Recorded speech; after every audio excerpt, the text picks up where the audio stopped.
स्वाध्याय 28वे वचन, 5वा शब्द तुम्ही स्तंभावरील 5वा शब्द.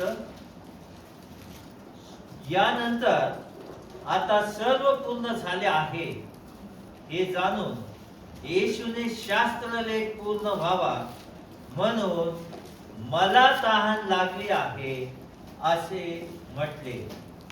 शास्त्रलेख पूर्ण व्हावा म्हणून मला तहान लागली आहे असे म्हटले.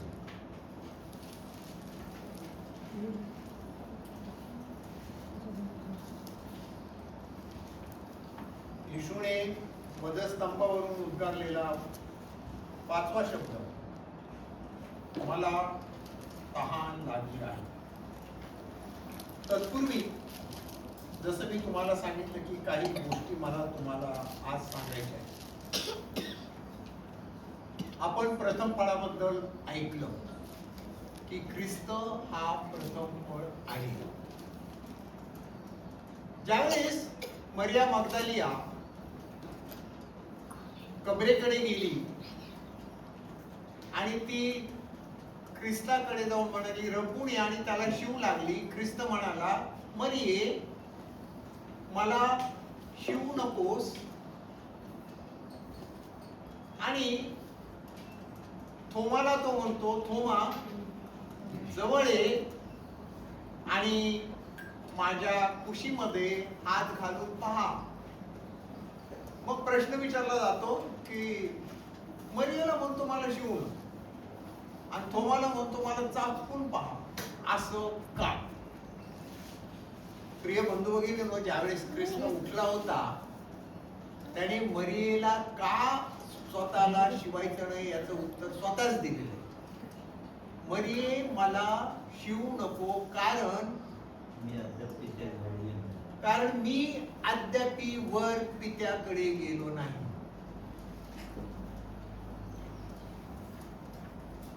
पुनरुत्थान झालेलं आहे. प्रथम फळ पहिल्याने कुणाकडे जायला पाहिजे? देवाकडे. तोपर्यंत कुणी त्याला हात लावायचा नाही.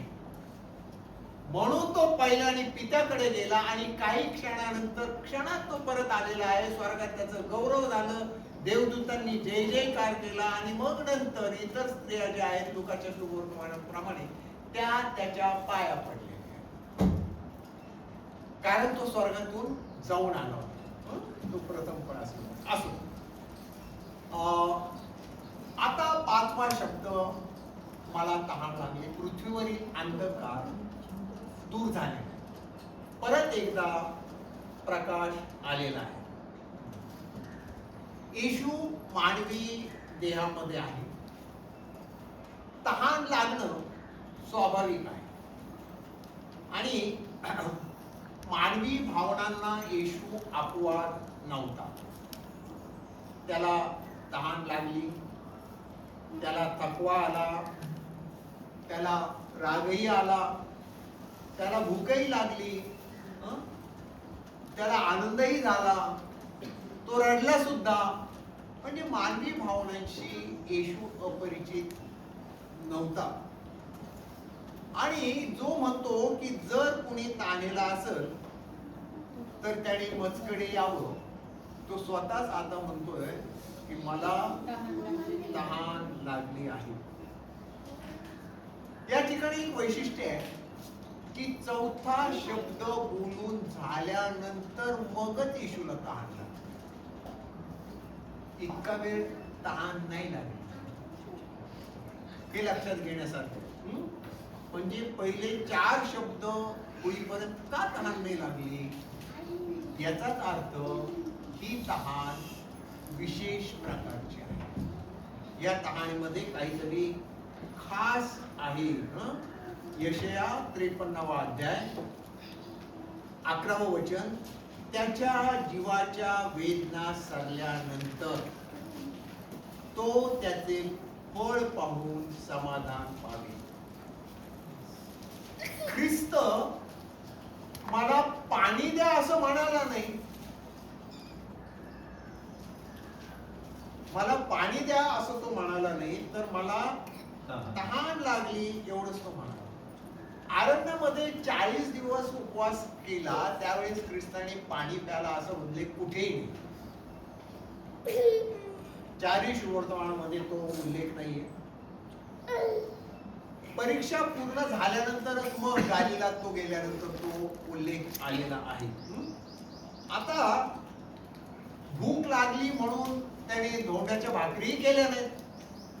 सैतानाने सांगितल्यानंतर वधस्तंभावर अंधारातून पार गेल्यानंतर, खंडणी देण्याचं काम झाल्यानंतर, प्रायश्चित्ताचं अर्पण पूर्ण झाल्यानंतर शारीरिक ताण लागणं स्वाभाविक.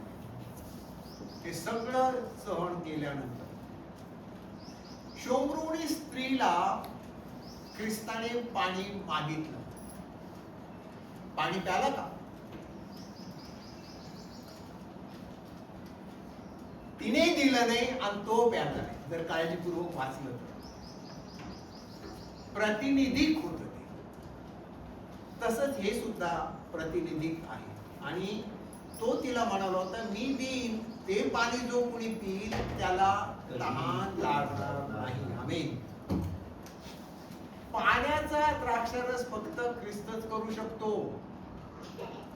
पाण्यावर त्याचा अधिकार होता. या ठिकाणी हा जो शब्द आहे आय थर्स्ट, की मला तहान लागली आहे, ख्रिस्त हिब्रू मध्ये बोलत नव्हता. ख्रिस्त ग्रीक मध्ये बोलत नव्हता.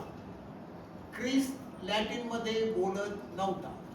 ख्रिस्ताची मातृभाषा अरेमिक होती. अरेमिक, अरेबिक नाही, अरेमिक, की जी भाषा बॅबिलोन मध्ये बोलली जायची नबुकदनेस्सरच्या राज्यात. आणि जिथे हे 70 वर्षे राहिले आणि मग यहुदात आले, ते तिथं अरेमिक भाषा शिकले. नवीन मुलं, नवीन लेकरं अरेमिकच बोलायची. ख्रिस्त अरेमिक मध्ये बोलत होता. अरेमिक मध्ये तो म्हणाला की मला तहान लागली. त्याचा शब्द आहे डिप्शॉ. डिप्शॉ. आणि डिप्शॉ म्हणजे अंतःकरणात व्याकुळ. ख्रिस्त अंतःकरणात व्याकुळ, त्याला ती तहान लागलेली. देहाची तहान निश्चित लागली असणार, परंतु आत्मिक सामर्थ्याने सर्वस्व पणाला लावून त्या देहाच्या तहानेवर त्याला विजय मिळवायचा होता. कारण पूर्वी तो जे नव्हता ते तो आता झाला होता. की जे त्याने कधी अनुभवलं नव्हतं ते तो अनुभवत होता. तो देही झाला तेव्हा त्याचं दैवत्व नाहीसं झालं नाही. लक्षात घ्या, तो देही झाला परंतु दैवत्व नाहीसं झालेलं नाही. त्याच्या गौरवाचा त्याने त्याग. आणि म्हणून योहानाच्या 14व्या आणि 17व्या अध्यायामध्ये तो म्हणतो, माझं पहिलं गौरव मला परत मिळणार आहे. आता ते नाही, तो घेऊन आला होता फक्त त्याचा आत्मा, त्याच्याबरोबर दैवी आत्मा. आणि या ठिकाणी शारीरिक तहानेला दुय्यम महत्व आहे. योहान म्हणतो की यानंतर सर्व पूर्ण झालं आहे असं येशूने शास्त्रलेख पूर्ण व्हावे म्हणून म्हटलं की आता मला तहान लागली. शास्त्रलेख पूर्ण व्हावा म्हणून म्हटलं. शारीरिक तहान तृप्त व्हावी म्हणून म्हटलेलं नाहीये. मत्तयाचा 26वा अध्याय 54व वचन त्या ठिकाणी म्हटलेलं आहे की एरवी असं झालं पाहिजे हे म्हणणारे शास्त्रलेख कधी पूर्ण झाले असते. जर तो असं बोलला नसता तर हा शास्त्रलेख पूर्ण व्हायचा राहिला असता. लक्षात घ्या. म्हणून तो म्हणतो की मला तहान लागली आहे. यामध्ये मला हा शब्द फार महत्वाचा, कारण तो मी आहे शास्त्रलेख पूर्ण करणार, देवाचं नियमशास्त्र पूर्ण करणार, तारण देणार, याकडे त्याचं लक्ष वेधायचं होतं. की त्या अंधकारातून, त्या मृत्यूछायेच्या दरीतून पार जाताना कोणत्याही मानवाला घशाला कोरड पडू नये, अशी कोरड पडू नये की त्याला देवाचं नाव सुद्धा घेता येईल. म्हणून तो अनुभव त्याने स्वतःवर घेतला. तो म्हणतो मला तहान लागली. आणि मग स्तोत्र 42:1 की हरणी जशी पाण्याच्या प्रवाहासाठी दुरपते, तसा हे देवा माझा जीव तुझ्यासाठी लुटपत आहे. माझा जीव देवासाठी ताणेला झालाय, जिवंत देवासाठी. मी केव्हा देवासमोर येऊन त्याचं दर्शन घेईल असं मला झालं. ती तहान ख्रिस्ताला लागली होती, ती व्याकुळता होती. आणि हा येशूचा शोष आहे की मी कधी देवाच्या सहभागी होत जाईल. ही तहान आम्हाला की मी कधी देवाच्या सहवासात जाईल. माझे वडील अतिशय सिरियस होते आणि त्यांना भयंकर वेदना होत होत्या पोटामध्ये. कापसाचा गोळा डॉक्टर तसेच विसरले होते आणि त्याच्यानंतर काही महिन्यांनी मसल्स त्याच्यावर डेव्हलप झाले आणि तो कापसाचा गोळा काढणं कठीण गेलं आणि तिथं पस झालं. त्यांच्या एका विद्यार्थ्याने सांगितलं, म्हणे सर इकडं नाशिकच्या बाजूला वणीचं एक अरण्य आहे, तिथे एक साधू आहेत, ते औषध देतात आणि कसलाही आजार असला तर बरा होतो. तो 2 रात्र उभा होता त्यांचा विद्यार्थी आणि त्यांनी एक मुळी आणून त्यांना दिली. म्हणे सर हे घ्या आणि तुम्ही बरे व्हाल. त्यांनी सांगितलं की ते निश्चित बरे होईल. त्यांनी ती मुळी हातात घेतली. म्हणे त्यांनी मला तपासलं नाही आणि त्याला माझा रोग कसा कळला नाही. म्हणे सर मी ना तुमचं शर्ट नेलं होतं घरी सांगू, आणि ते शर्ट त्यांनी पाहिलं आणि त्याच्यातून त्यांनी दिलं. माझ्या वडिलांनी मला बोलवलं म्हणजे जवळ आहे. देवणाचा दावा देवगड 5वं वचन वाच. त्या ठिकाणी म्हटलेलं आहे की माझी मेंढर माझी वाणी ऐकतील, ती इतरांच्या मागे जाणार नाही. हा मला बोलवणारा कोण आणि मला बरं करणारा कोण? मला जर जायचंय तर मी पृथ्वी सोडलीच पाहिजे. मला माझ्या देवाच्या सहवासात जायची तहान लागते. आणि त्यांनी मला सांगितलं की मुळी दूर फेकून दे, घरात ठेवू सुद्धा नको. आणि काही मिनिटांमध्ये त्यांनी प्राण सोडले. ही तहान आम्हाला लागली पाहिजे की माझ्या देवाच्या सहवासात मला जायचंय. या जगाची दुःख, पीडा, वेदना त्यापुढे काहीच नाही. एकदा देवाचा सहवास मिळाला की मग आनंदी आनंद आहे.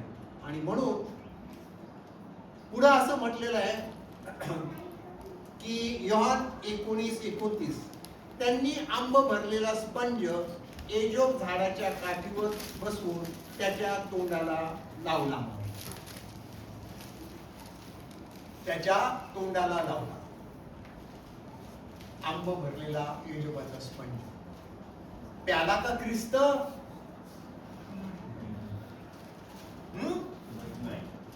नाही प्याला.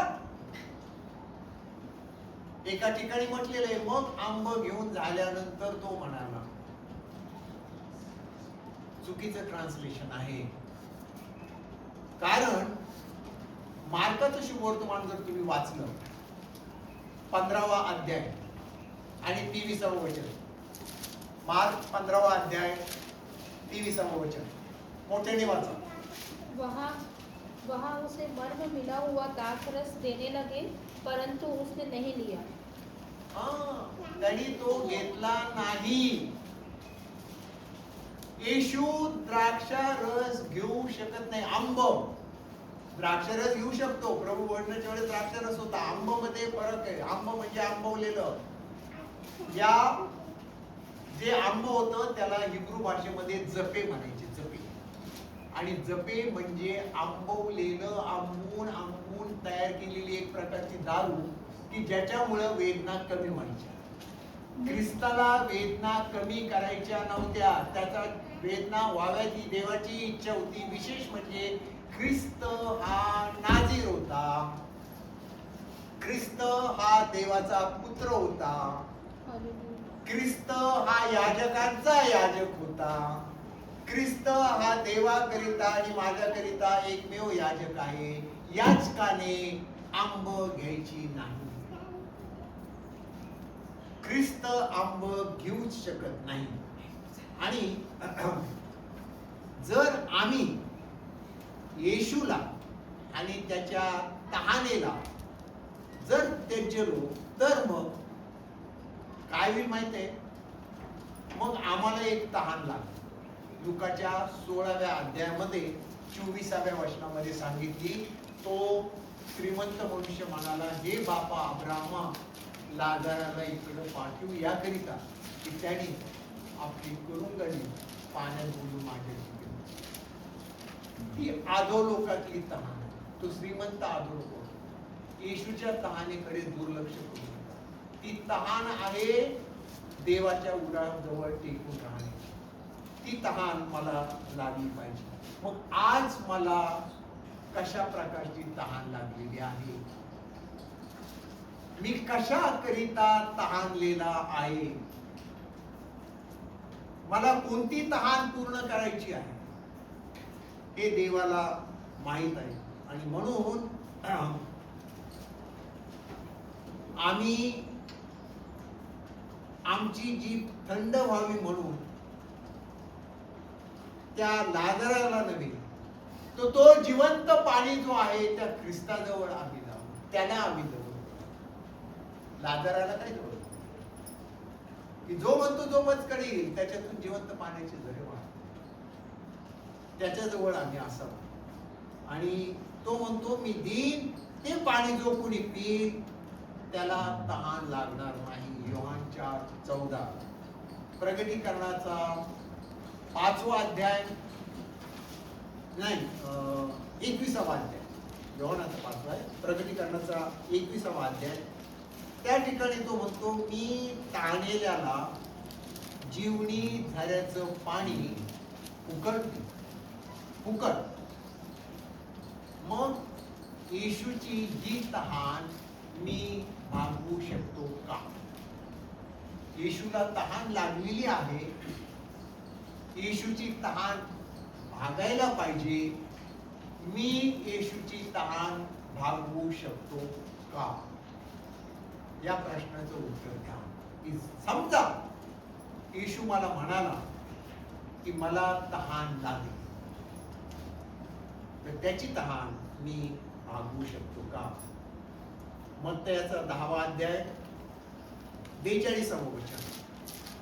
या लहानातील एकाला शिष्य म्हणून जो कोणी केवळ गार पाण्याचा प्याला देईल तो आपल्या प्रतिफळाला मुकणारच नाही. तो प्याला आज आम्हाला द्यायचा आहे. मग हाही विचार करा की माझ्या जीवनामध्ये असा शोष, अशी तहान मला कधी लागली होती? असे कोणते प्रसंग आहेत की ज्या वेळेस मी अतिशय व्याकुळ झालो, ज्यावेळेस मला माझा देव, माझ्या देवाची सहभागिता पाहिजे होती, की मी कधी त्या जिवंत देवाच्या सहभागितेत जाईल? हरणी जशी लुडपती तसा माझा जीव, हे देवा तुझ्यासाठी. असं माझ्या जीवनात कधी झाले का? ते क्षण आठवा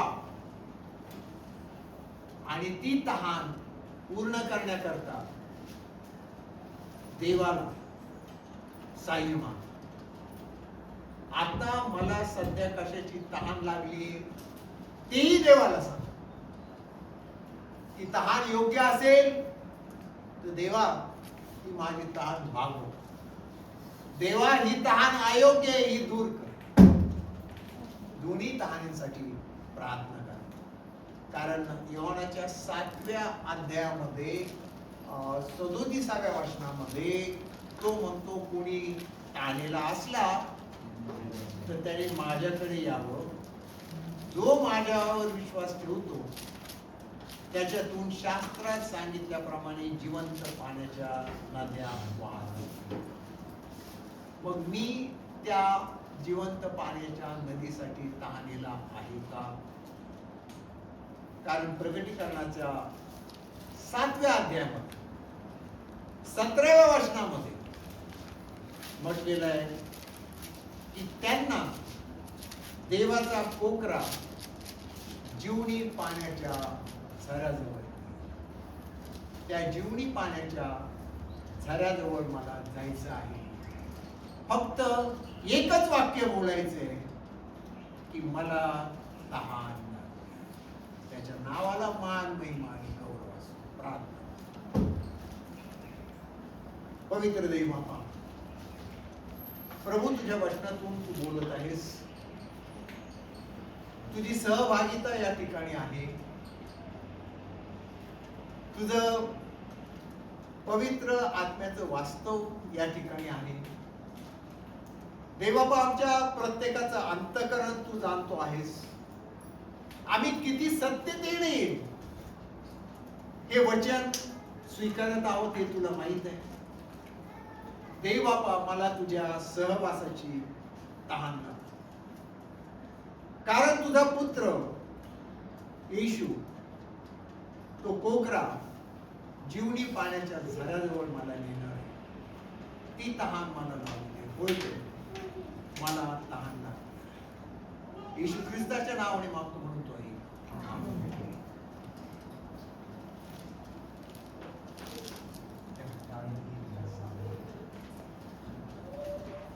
परमेश्वराची उपकार स्तुती करता आपण उदय लावूया. गीत क्रमांक 277 हे गाऊया. पाणी द्या पाणी दूषित मी, पाणी द्या पाणी. पाणी द्या पाणी दूषित मी, पाणी द्या पाणी. पाणी द्या पाणी दूषित मी, पाणी द्या पाणी. नको कुणाचे, नको नदीचे, आणील जरी कोणी, आणील जरी कोणी दूषित मी, पाणी द्या पाणी. पाणी द्या पाणी दूषित मी, पाणी द्या पाणी. द्या ऐसे की तृषा न लागे, पिताजे फिरुनी, पिताजे फिरुनी दूषित मी, पाणी द्या पाणी. म्हणजे स्तंभावरील 6वा शब्द योहान तो शुभवर्तमान याचा 19वा अध्याय 29 आणि 30 ही वचने. योहान तो शुभवर्तमान याचा 19वा अध्याय 29 आणि 30 ही वचने. येशूने आम घेतल्यानंतर पूर्ण झाले आहे असे म्हटले. येशूने आम घेतल्यानंतर पूर्ण झाले आहे असे म्हटले आणि मस्तक लावून आपला आत्मा समर्पण केला. 6वं वाक्य पूर्ण झाले आहे. It is finished. ही 6वं वाक्य जी बोलला त्या 6ही वाक्यांच्या भविष्यवाण्या जुन्या करारात सांगितलेल्या होत्या. अधिक वेळ नाही, मी फक्त संदर्भ देतो, घरी गेल्यानंतर पहा. पहिल्या वाक्याचा संदर्भ आहे यशया 53:12. दुसऱ्या वाक्याचा संदर्भ आहे मत्तय अध्याय 1 वचन 21. तिसऱ्या वाक्याचा संदर्भ किंवा भविष्यवाणी आहे लुकाचा 2रा अध्याय वचन 25. चौथ्या वाक्याचा संदर्भ आहे भविष्यवाणी स्तोत्र 22 वचन 1. पाचव्या वाक्याचं जे आहे तो संदर्भ आहे स्तोत्र 69 वचन 21. आणि 6वं वाक्य जे आहे पूर्ण झाले त्याचा संदर्भ आहे स्तोत्र 22 वचन 39. त्या ठिकाणी म्हटलेलं आहे की त्यानेच सर्व काही पूर्ण केले. प्रत्येक वाक्याला येशू नियमशास्त्र आणि देवाची योजना आणि संदेश त्यांनी सांगितलेल्या भविष्यवाण्या पूर्ण करतात. येशू जो आला त्याला जी कार्य पूर्ण करायची होती त्याच्यावर ज्या जबाबदाऱ्या होत्या पूर्ण करायच्या त्या जबाबदाऱ्या पहिलं म्हणजे तो जगाचं पाप हरण करण्याकरिता आला. योहान 1:19. दुसरं जे त्याला पूर्ण करायचं होतं ते म्हणजे तो हरवलेले शोधावयास व तारावयास. लूक 19:10. तिसरं जे आहे ते सेवा करावयास नाही तर सेवा करण्यास आला. योहान 19. चौथं जे आहे जे त्याला पूर्ण करायचं होतं ते म्हणजे पुष्कळांच्या मुक्तीसाठी आपला जीव खंडणी म्हणून अर्पण करण्यासाठी तो आला. मार्क 10:45. पाचवं जे त्याला पूर्ण करायचं होतं ते म्हणजे येशू पापी लोकांना तारावयास जगात आला. 1 तिमोथी 1 अध्याय 15 वचन.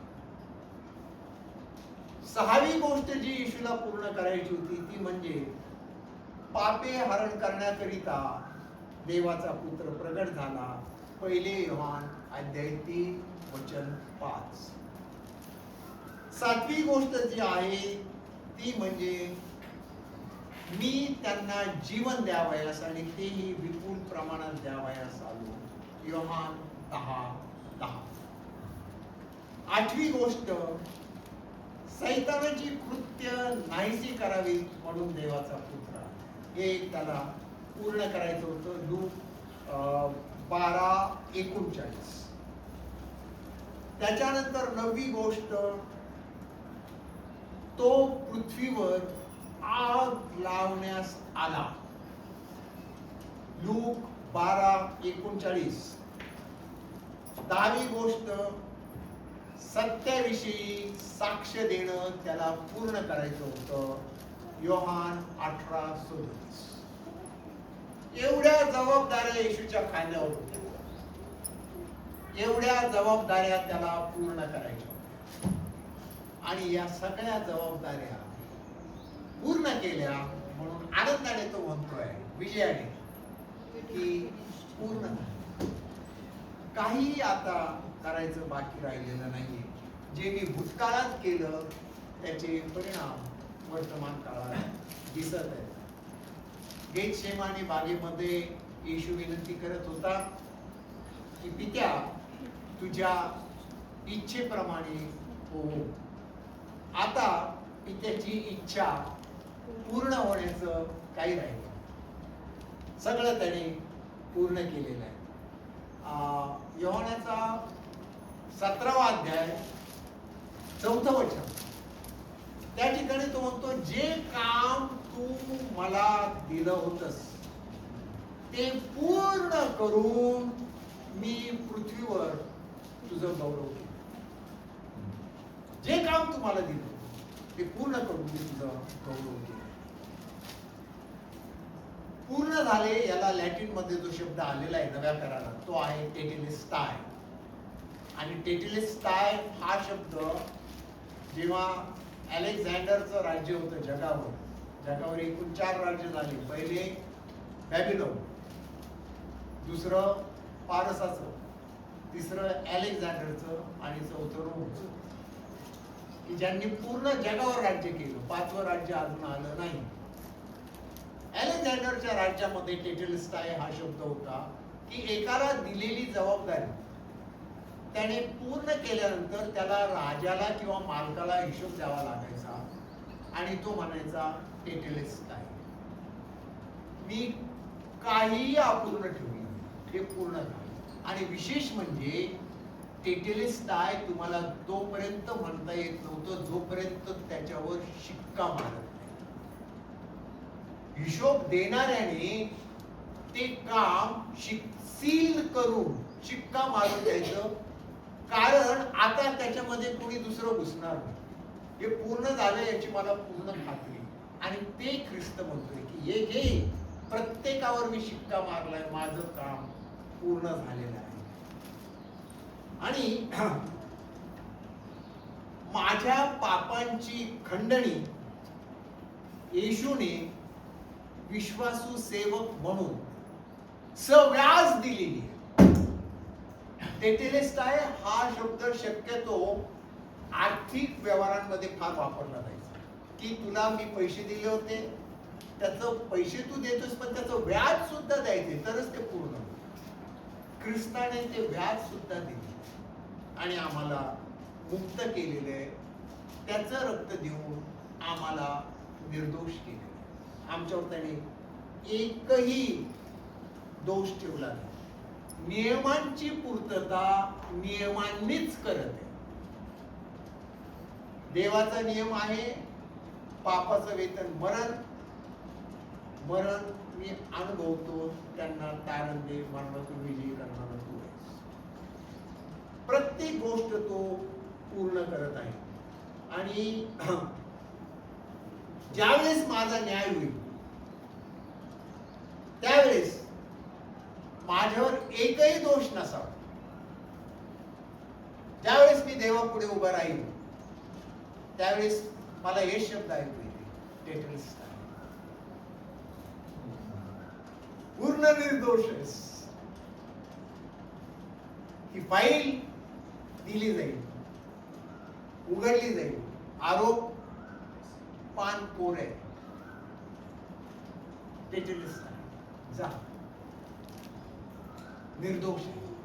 ते ख्रिस्ताने माझ्याकरिता केलेला आहे की तो निर्दोषतेचा शिक्का माझ्यावर त्याने मारलेला आहे.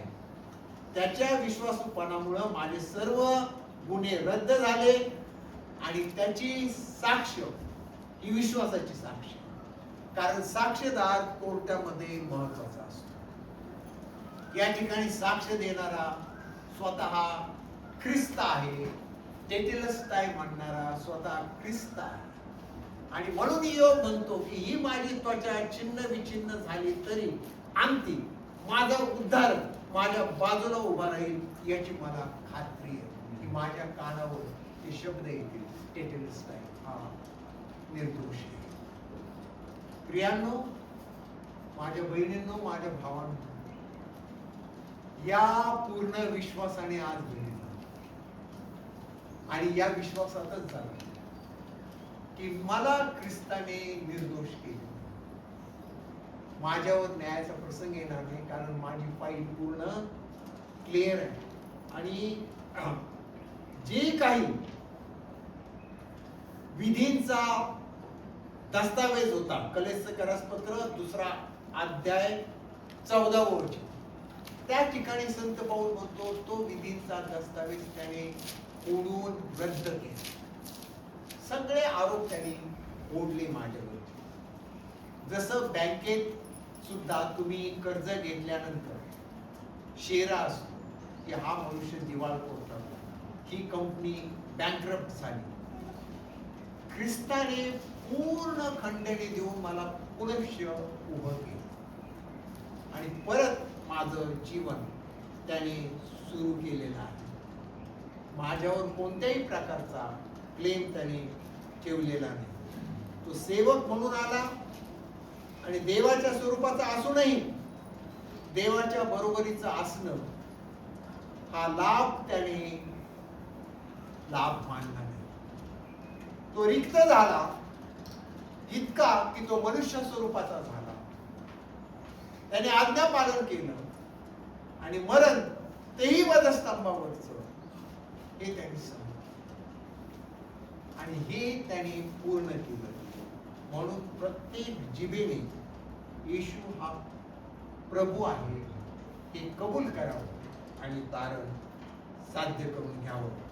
फिलिपिकरास पत्र 2 अध्याय 6 ते 11 वचनामध्ये ख्रिस्ताने कसं पूर्ण केलं याचं वर्णन आहे. येशूच्या पूर्णत्वाने मी जो अपूर्ण होतो तो पूर्ण झाला. जे काम अपूर्ण राहिलं होतं ती पूर्णता त्यांनी मला दिली आणि येशूची जी इच्छा आहे ती माझ्या ठाई पूर्ण व्हावी. आणि ती इच्छा काय माहित आहे का? तो म्हणतो की यास्तव जसा तुमचा स्वर्गीय पिता काय पूर्ण आहे तसे तुम्ही पूर्ण व्हा. ती पूर्णता आज मला लाभली आहे.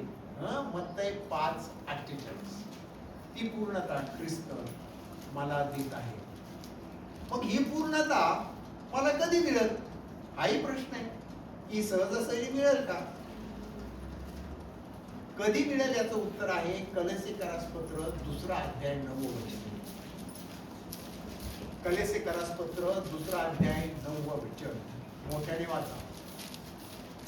कारण ख्रिस्ताच्या ठाई देवपणाची सर्व पूर्णता मूर्तिमान बसते. कारण ख्रिस्ताच्या ठाईस देवपणाची सर्व पूर्णता मूर्तिमान बसते आणि तो वाचा पुढे आणि जो सर्व सत्तेचे व अधिकाराचे मस्तक आहे त्याच्यामध्ये तुम्ही पूर्ण केलेले आहात. वा त्याच्यामध्ये तुम्ही पूर्ण केले.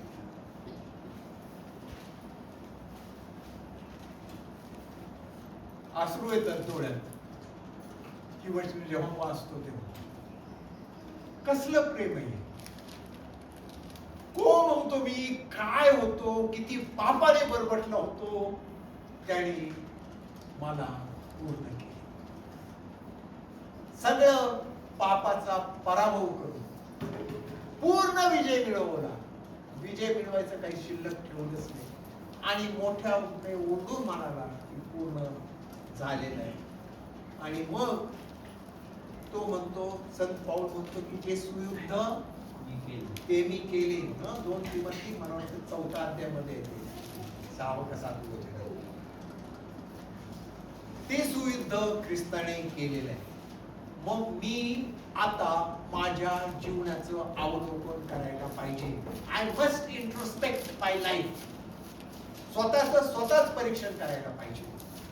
आणि तुम्हाला माहित आहे या जगामध्ये अतिशय मौल्यवान अतिशय किमती अशी जमीन कोणती आहे? इराणच्या तेलच्या खाणी, आफ्रिकेच्या सोन्याच्या खाणी, अटलांटिक पॅसिफिक मधले रत्न. सगळ्यात मौल्यवान जमीन कोणती माहिती आहे तुम्हाला? आश्चर्य वाटत तुम्हाला ऐकून. सगळ्यात किमती जमीन जर कोणती आहे तर कब्रस्तान. कारण त्या कब्रस्तानामध्ये जे काम बाकी करायचं राहिले ते काम गाडलं गेले. ती देवाची योजना तिथे आहे की कितीतरी जण कविता करणार होते पण मरण आलं. आज कर उद्या कर. कितीतरी जण संदेश देणार होते ते संदेश त्यांच्या बरोबरच काढले. कितीतरी जण उत्तम ट्रान्सलेशन करणार होते ते ट्रान्सलेशन तसेच काढले. त्याची किंमत कोणतेही रत्न, कोणतेही तेल, कोणतेही मौल्यवान वस्तू देणार नाही. सगळ्यात मौल्यवान जागा कब्रस्तान आहे. जेव्हा कब्रस्तानात जाल ना पेटीमध्ये तर ती कबर तुमची वाट पाहत असेल की आला. त्या कबरेला पाहून हसा. अरे आलोय पण रिकामा आलोय. काहीच पूर्ण करायचं, अपूर्ण काहीच ठेवलं नाही. पूर्ण झालंय. खिजवा त्या कबरेला. ते जीवन जगा. की आलो पण असं आलं ना पूर्ण झालं. ख्रिस्ता ठाई जे मूर्तिमंत पूर्णत्व आहे ते माझ्याकडे. या विश्वासामध्ये जगा. कारण पूर्ण व्हायचं तर किती पूर्ण व्हायचं हाही प्रश्न आहे. की एखादं काम एखाद्याला दिलं पूर्ण करायचं तर किती पूर्ण करायचं. त्याचं उत्तर सुद्धा पवित्र शास्त्र देतं. इफिसकारास पत्र 3रा अध्याय 19वे वचन की तुम्ही सर्व देवाच्या पूर्णते इतके परिपूर्ण व्हा. माझ्या बहिणींनो, माझ्या भावांनो, पूर्ण जर व्हायचं ना तर देवाच्या पूर्णते इतकं परिपूर्ण. मग तुम्हाला त्या कबरीकडे पाहून हसता येईल. ती पूर्णता आज साध्य करून घ्यायची आहे. ती ख्रिस्तामुळे मिळते. म्हणून आपण म्हणू शकतो की पूर्ण झाली. त्याच्या नावाला, त्याच्या पूर्णतेला आपण पूर्ण अंतःकरणातून हो म्हणूया. प्रार्थना. परमपवित्र परमेश्वरा, देवा, तुझ्या पुत्राने जे पूर्णत्व मला बहाल केलं त्याबद्दल तुझे उपकार मानतो. त्या पूर्णतेमध्ये स्वर्गीय आनंद आहे. त्या पूर्णतेमध्ये तुझ्या इतपत पूर्ण व्हावं हा लाभ मला आहे.